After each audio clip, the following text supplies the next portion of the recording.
আসসালামু আলাইকুম ওরহমতুল্লাহ।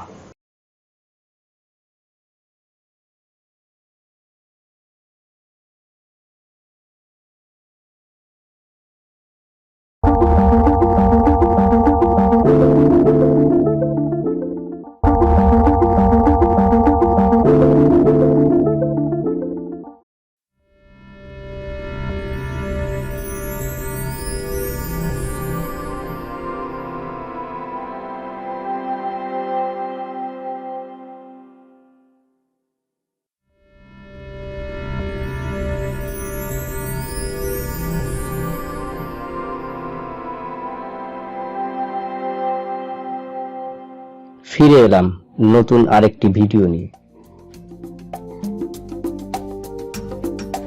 আমাদের নতুন আরেকটি ভিডিওতে সবাইকে স্বাগত।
সেটাকে মাথায় তখন কিন্তু আবার ঢাকা শহরের শিক্ষার্থীদের কোনো অসুবিধা হবে না।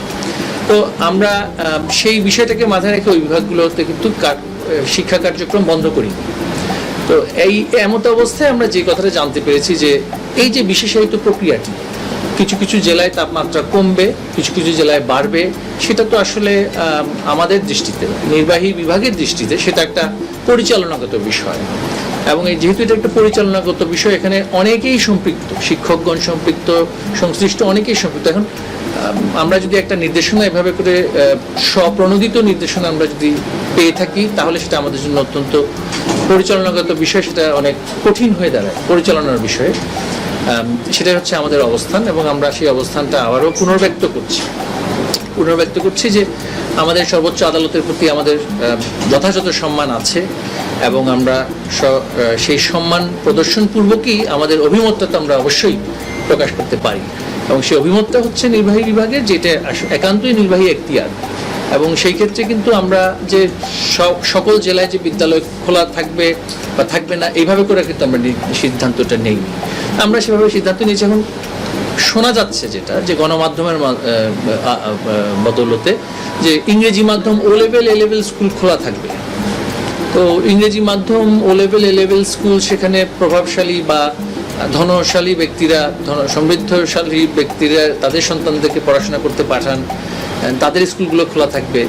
আর প্রান্তিক পর্যায়ে আমাদের সন্তান যাদের বাবা মা মাঠে ঘাটে কাজ করে এই বাংলাদেশের অর্থনীতি এবং সমাজকে চালিয়ে রেখেছেন, তাদের সন্তানরা পাঠদান কার্যক্রম করতে পারবে না। এটা তো মানে দৃশ্যত বৈষম্যমূলক একটি পরিস্থিতি সৃষ্টি করবে।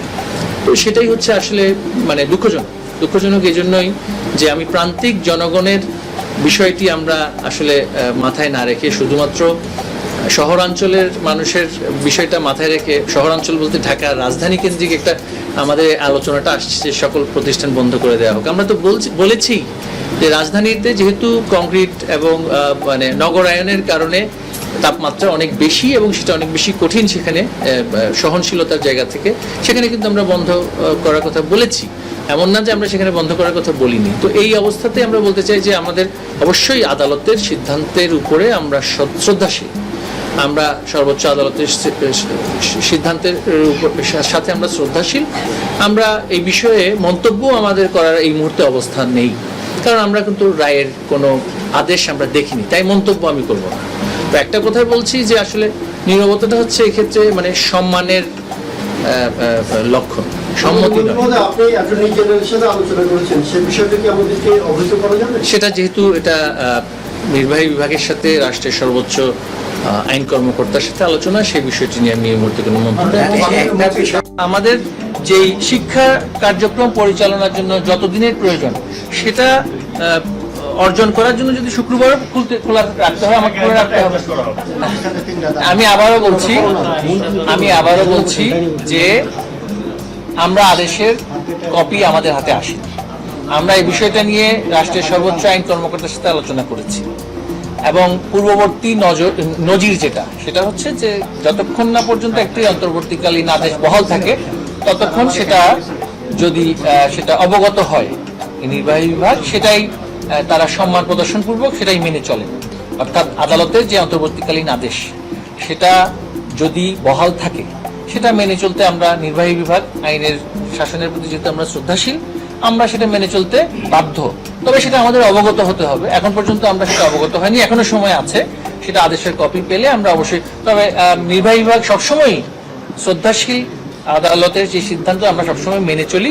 তবে আদালতের এখতিয়ার আর নির্বাহী বিভাগের এখতিয়ার, এই দুই বিভাগের মধ্যে অবশ্যই একটা সাংবিধানিক একটা মানে বিষয় আছে। সেখানে কিন্তু আমরা অনুরোধ করব সবাইকেই, সকলকে, অভিভাবকদেরকে, শিক্ষকদেরকে এবং গণমাধ্যমের সকল কর্মীদেরকেও, যে আমরা এই বিষয়গুলো যাতে করে মাথায় রাখি। আরেকটা বিষয় হচ্ছে যে আবারও আমি বলছি, শিক্ষা প্রতিষ্ঠানের প্রতি আমাদের শহরাঞ্চলের দিকে, সেখানে তো আমরা বন্ধ করছি, আবারও করবো। সেটা যতদিন আমাদের কার্যক্রম করতে, আমি আপনাকে আবারও বলছি, আমার যেই কারিকুলামের দিনগুলো যেগুলো আছে, সেগুলো যথাযথভাবে সম্পন্ন করার জন্য প্রয়োজন বোধে আমাদের তো শনিবার খোলা রাখতে হয় এবং হয়েছে, এবং আমরা সেটা করছি। তবে সেটা যদি আমার দিবসগুলো যদি সম্পন্ন হয়ে যায়, তাহলে সেটা আমরা খোলা রাখার প্রয়োজন হবে না। এটা একটা আমাদের জন্য বড় চ্যালেঞ্জ, যে আমরাও সিদ্ধান্ত দিয়েছিলাম বেশ কিছু জায়গায় যে এই প্রতিষ্ঠানগুলো বন্ধ রাখতে হবে বা জেলাতে সেটা বন্ধ রাখতে হবে, কিন্তু সেটা তারা মানছেন না। কোন কোন প্রতিষ্ঠান সেটা মানছেন না আমরা সেটা দেখব। যারা নির্দেশনা দেওয়ার পরও বিদ্যালয় খোলা রেখেছে, যে সমস্ত জেলায় আমাদের তাপমাত্রা অত্যাধিক, সেই সমস্ত বিদ্যালয়ের বিরুদ্ধে অবশ্যই আমরা বলব। বৃহস্পতি যেহেতু এখানে আলোচনাটা যেহেতু এসেছে যে আদালতের নির্দেশনা এসেছে, আমি আবারও বলছি এখানে আমাদের কোনো মন্তব্য করাটা আমাদের জন্য কঠিন। তো সুতরাং মন্তব্য আমরা এখানে করছি না। যেহেতু আদালতের সিদ্ধান্তটা আছে, আমরা সম্মান প্রদর্শন পূর্বক সেই সিদ্ধান্তের বিষয়ে কোনো এই মুহূর্তে চাইলেও ব্যবস্থা নিতে পারছি না। আমরা যে চেম্বার আদালতে যাওয়ার তো সুযোগ নেই, তাই আমরা এই বিষয়ে কোনো মন্তব্য করতে পারছি না। আমি একটু ক্লিয়ার হই, সেটা হচ্ছে যে আদালত তো বলেছে বৃহস্পতিবার দিন পর্যন্ত স্কুল বন্ধ থাকবে। আপনারা কালকে যখন সিদ্ধান্তটা নিয়েছিলেন যে 21টি জেলায় বন্ধ, সেটি আদালতের সিদ্ধান্ত এবং দুটি বিভাগ সহ দুটি বিভাগ সহ যে সিদ্ধান্তটি নিয়েছিলেন সেটি আদালতের সিদ্ধান্তের 30 মিনিট আগে। তো এখন সেই সিদ্ধান্ত অনুযায়ী আজকে বন্ধ ছিল, কালকে মে দিবসের বন্ধ, বৃহস্পতিবার কি হবে? মানে বৃহস্পতিবার কি আপনারা কি নতুন কোনো এই সিদ্ধান্ত থাকবে না? আমাদের তো এখনো সময় আছে, আজকের দিন আছে, আগামীকালও আছে। এর মধ্যে আসলে নির্দেশনাটা কি, আদেশটি কি, সেটা দেখার একটা সুযোগ আমাদের হবে অবশ্যই। এবং আমরা আবারও আমাদের আইন কর্মকর্তা যারা আছেন এবং অ্যাটর্নি জেনারেল মহোদয় আছেন, তাদের সাথে কথা বলে আমরা সিদ্ধান্ত নেব। যদি কোনো আদেশের কপি আমাদের হাতে না আসে, এটা তো সুমোটো আদেশ, যেহেতু স্বপ্রণোদিত হয়ে আসে আদেশ, আমরা সেভাবে করে সিদ্ধান্ত নেব। তবে আমরা আদালতের প্রতি শ্রদ্ধাশীল।